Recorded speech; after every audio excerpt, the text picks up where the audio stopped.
माननीय किरीट सोमैया जी से गुजारिश है कि सर आप हमारे शहर को इस तरीके से बदनाम नहीं कर सकते। जो गुनहगार है और रिजवान बैटरी वाला गुनहगार है तो उस पर आप कार्रवाई कीजिए सर। सुनवाई में क्यों तुम्हारा मुंह बंद है? इसलिए कि किरीट सोमैया जी के हाथ में ईडी सीबीआई है। तुम्हारे घर ईडी आ जाएंगी मुंह खोलेंगे तो। अरे बैतुल माल आप लोगों ने इतना खाया है। अरे भाई साहब, नीतीश राणे जी आते हैं मालेगांव शहर को अनाप शनाप बोल के चले जाते हैं, आपका मुंह बंद। अब तो हद हो गई कि मालेगांव शहर को रोहिंग्याओं का अड्डा बता दिया गया। तो इसीलिए मालेगांव शहर की आवाम ने आपको 1,10,000 वोटें दे करके चुन के लाई है। मालेगांव शहर के मौजूदा एमएलए साहब की जिम्मेदारी है। मीडिया के लोगों, ये हमारे शहर के एमएलए साहब की जिम्मेदारी है। ओ घरकुल में उनका मुंह बंद, जमीन माफियाओं का मुंह बंद, दीगर तमाम भ्रष्टाचारी बदउनवानी में उनका मुंह बंद।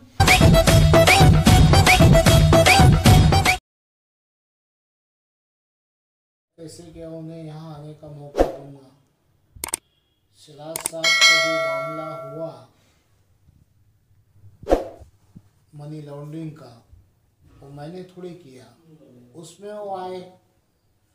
दूसरी चीज़ ये है सर कि हमने, आप मीडिया शहर अच्छी तरीके से जानता है कि मैं तकरीबन 12 साल से लैंड माफिया, ज़मीन माफिया और ज़मीन माफिया जो गैर कानूनी ज़मीनें बेच रहे हैं, वो गैर कानूनी ज़मीनें जो आवाम की खुद की मिल्कियत है, महानगर पालिका की मिल्कियत है, जैसे गार्डन के लिए, स्कूल के लिए, हॉस्पिटल के लिए, सब्जी मार्केट के लिए वगैरह वगैरह, मैं लड़ रहा हूँ घरकुल के लिए जिसमें 200 करोड़ से ज़्यादा की बदउनवानी हुई है। आप मेरे पास 10 साल पुराने लेटर भी है, उसी मुद्दे पे मैं लड़ रहा हूँ। आज भी उसी मुद्दे पे मैं कायम हूँ और इंशाल्लाह कल भी मैं उसी मुद्दे पे कायम रहूँगा।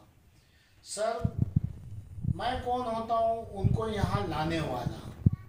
मालेगांव शहर में ईडी की चौकसी शुरू हुई, ईडी मालेगांव शहर में आई। हम खुद डॉक्टर किरीट सोमैया जी हमारी ऑफिस तक आए। हमारी ऑफिस पे तो दुश्मन भी आएगा तो हम उसका इस्तेकबाल करेंगे। उन्होंने उस दिन ईडी के सिलसिले से आए थे और ईडी की जांच लगाई थी। जो गुनहगार है हम उसकी तरफ से कभी ना बोले थे ना बोलेंगे, है ना। उसके ऊपर कार्रवाई होनी चाहिए, कड़ी से कड़ी कार्रवाई होनी चाहिए। अगर जो कार्रवाई कर रहे तो हम उनका खैर मकदम करेंगे। रह का गया सवाल, साहब ने जो आज मालेगांव शहर के लिए, मालेगांव शहर की एक भोली भाली आवाम, हिंदुस्तान भर में ऐसी आवाम नहीं मिलेगी जो मालेगांव शहर की आवाम है। इतने बड़े दिल वाली, इतनी साफ सुथरी आवाम। और साहब ने हमारे शहर को बोल के कहा आज गए कि मालेगांव शहर जो है रोहिंग्याओं का जाल बिछा हुआ है। सर, मैं पूछना चाह रहा हूँ, मालेगांव शहर सेंट्रल, मालेगांव आउटर, 2 एमएलए हैं मालेगांव शहर के। सर, मालेगांव शहर में एडिशनल कलेक्टर है, एडिशनल एसपी है। मालेगांव शहर के अंदर में सर, मालेगांव शहर के अंदर में 7 बड़े बड़े पुलिस स्टेशन हैं, 7 पीआई है, महानगर पालिका है, तहसील है, प्रांत है। यानी इन सब के होते हुए अगर जो कोई आ रहा है तो गलती मालेगांव शहर की आवाम की तो नहीं है ना। आप जनता को नहीं बोल सकते हो ना कि जनता का कुछ कसूर है इसके अंदर। जो ऑफिसर इसमें मुलविस है, खुद डॉक्टर किरीट सोमैया जी ने कहा कि इसमें तहसील, प्रांत, कारपोरेशन के अफसरान ने माना कि हमारे लोगों की चूक है, हमारी गलती से हुआ है।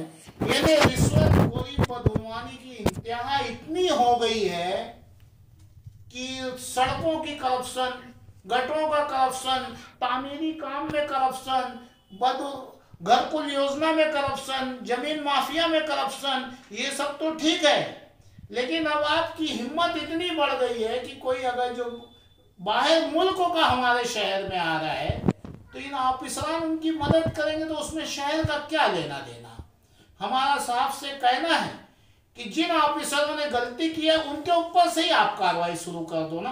पहले इन्हें जेल की सलाखों के पीछे डालो कि सरकार का आदमी, सरकार की पगार खाने वाला आदमी वो किस तरीके से वो इनकी मदद किया। देशद्रोहियों की मदद करना, ये देश के गद्दार है ये ऑफिसर जो भी उनके साथ मुलविस है।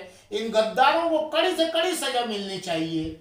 आप जो है उनके ऊपर कार्रवाई कीजिए ना। आपके पास सबूत है, आप सबूत के बिना पे काम कीजिए। इसका मतलब ये थोड़ी कि मालेगांव शहर की पूरी आवाम उनके साथ में खड़ी है। मालेगांव शहर की आवाम को तो ये भी नहीं पता है कि रोहिंग्या कौन है, झोड़गे का कौन है, धुलिये का कौन है, मड़माड़ का कौन है, बम्बई का कौन है। तो रोहिंग्या तो बहुत दूर की बात है। यहाँ हम माननीय किरीट सोमैया जी से कहना चाहेंगे, सर हम आपका खैर मकदम करते हैं। आप मालेगांव शहर में बदउनवानी भ्रष्टाचारी के खिलाफ ईडी की चौकसी बिठाइए, हम आपके साथ हैं। लेकिन जिन लोगों ने बदउनवानी की है, भ्रष्टाचारी की है, जनता के साथ में जुल्म किया है, उन पे आप कार्रवाई कीजिए। मालेगांव शहर को आपने फैक्ट्री कह दिया, कारखाना कह दिया आपने कि यहाँ से पैदा होते हैं। सर ऐसा नहीं है ना। तो फिर इतना बड़ा सिस्टम आपका क्या कर रहा है? आपकी गोपनीय जांच एजेंसियां क्या कर रही है? ये सब की सब देश के गद्दार है क्या? सवाल तो इन पे भी उठता है ना। इनकी चौकसी होना चाहिए ऑफिसरों की। मैं 10 साल से चिल्ला रहा हूं, घरकुल में इनकी चौकसी होना चाहिए। वो जमीनें जो नदी की, नाले की, क्या कलेक्टर साहब को मैंने बार बार निवेदन नहीं दिया? हर बार मैंने माननीय कलेक्टर जी को निवेदन दिया है कि आपकी नदी बिक रही है, आपका नाला बिक रहा है, आज अतिक्रमण से आवाम चल नहीं सक रही है। आपने क्यों नहीं इसके ऊपर इंक्वायरी की? करनी चाहिए। दूसरी चीज सर, आपने मेरे मालेगांव शहर की आवाम को, मालेगांव शहर की जनता को सर आपने कहा कि मालेगांव शहर से जो है वोट जिहाद के लिए पूरे देश में फंडिंग की जाती है।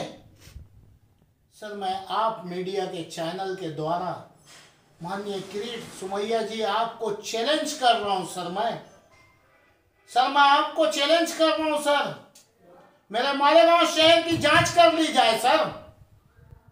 माइनॉरिटी अल्पसंख्यक के 70 से 80% आवाम आज भी भूखी सोती है।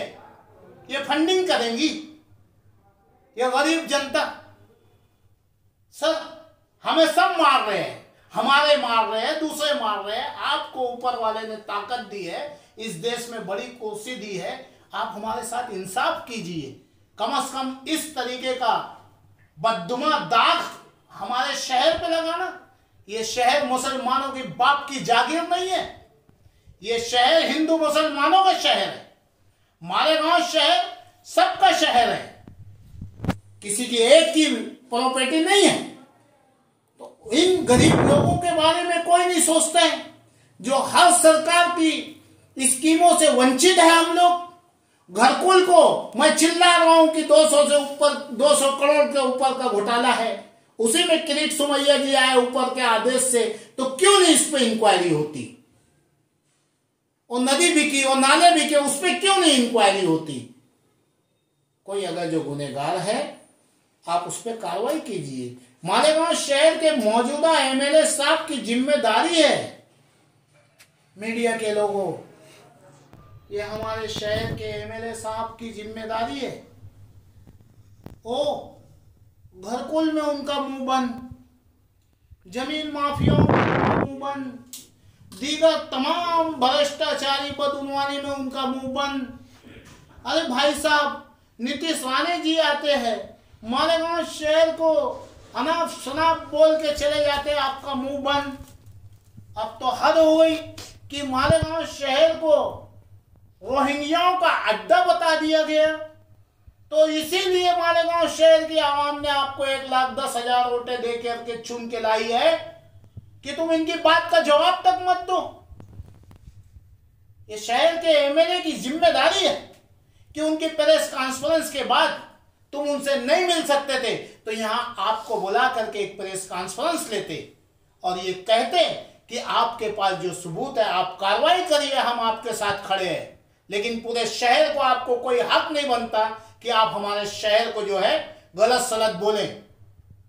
ये शहर का एमएलए, अरे भाई बदउनवानी में क्यों तुम्हारा मुंह बंद है? इसलिए कि किरीट सोमिया जी के हाथ में ईडी सीबीआई है, तुम्हारे घर ईडी आ जाएंगी मुंह खोलेंगे तो। अरे बैतुल माल आप लोगों ने इतना खाया है कि सच बोलने के लिए भी डरते। आप लोगों ने मसला लाया स्टेज पे कब्रिस्तान का, आप लोगों ने मसला लाया आईडीएक्स का, आप लोगों ने मसला लाया 30,000 40,000 वोट बढ़ने की और घटने का। गुनहगार तो आप है। मेरी माननीय किरीट सोमैया जी से गुजारिश है कि सर आप हमारे शहर को इस तरीके से बदनाम नहीं कर सकते। जो गुनहगार है और रिजवान बैटरी वाला गुनहगार है तो उस पर आप कार्रवाई कीजिए सर, लेकिन उससे मालेगांव शहर को मत जोड़िए। अगली टाइम ऐसा हुआ तो मालेगांव आवामी पार्टी आज आपके जुमले का निषेध तो करती है, इसका भरपूर मजम्मत करती है। आइंदा आपको कल हम आपको इज्जत दिए सर, हम दिल बड़ा करके आपको आपका इस्तेकबाल किए सर।